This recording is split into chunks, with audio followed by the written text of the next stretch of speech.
the United Kingdom is taking a stand. In a dramatic shift, the British government has suspended free trade negotiations with Israel and imposed fresh sanctions targeting illegal Israeli settlements in the occupied West Bank.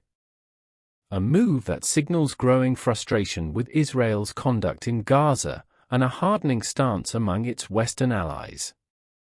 Did you know that over 95% of our viewers aren't subscribed to the channel? We totally get it. Life gets busy and sometimes it's easy to forget. But here's the thing, subscribing is completely free, and it really helps us keep creating the content you enjoy. So why not hit that subscribe button and join our community? He repeated his call for a full ceasefire, not only to end the bloodshed, but to secure the release of hostages held by Hamas and allow life-saving aid to reach civilians. For months, Gaza has been on the brink. After nearly 3 months of near-total blockade, famine warnings have become reality. Children are starving. Hospitals are overwhelmed. And while Israel allowed some aid trucks to enter Gaza this week, carrying baby formula and basic supplies, UN officials called it a drop in the ocean. What's getting in is nowhere near enough. We're still seeing widespread malnutrition and suffering on a staggering scale. According to Gaza's health ministry, more than 53,000 Palestinians have been killed, many of them women and children.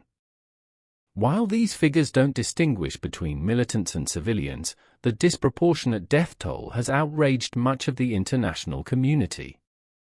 The UK isn't acting alone. This week, Starmer joined French President Emmanuel Macron and Canadian Prime Minister Mark Carney in issuing a rare joint condemnation of Israel's conduct. The statement warned that unless Israel lifts restrictions on aid and halts its offensive, there will be concrete consequences. Israeli Prime Minister Benjamin Netanyahu responded defiantly, calling the statement the huge prize for Hamas. But pressure is mounting. France, in particular, has stepped up diplomatic efforts.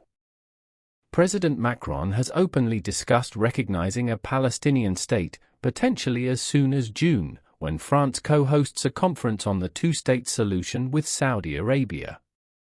He's also proposed a review of EU-Israel cooperation agreements, a move that would have major implications for trade and diplomacy. This isn't just about this war. It's about accountability.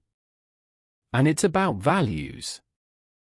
The UK has long supported Israel's right to self-defense, especially in the wake of Hamas' deadly October 7 attack, which killed around 1,200 people and took over 250 hostages. But support for self-defense is not unconditional. And the current scale of Israeli operations in Gaza, especially with reports of civilian deaths topping tens of thousands, is testing the limits of that support. Starmer. We cannot allow the people of Gaza to starve. We must coordinate our response. So, what does all this mean going forward?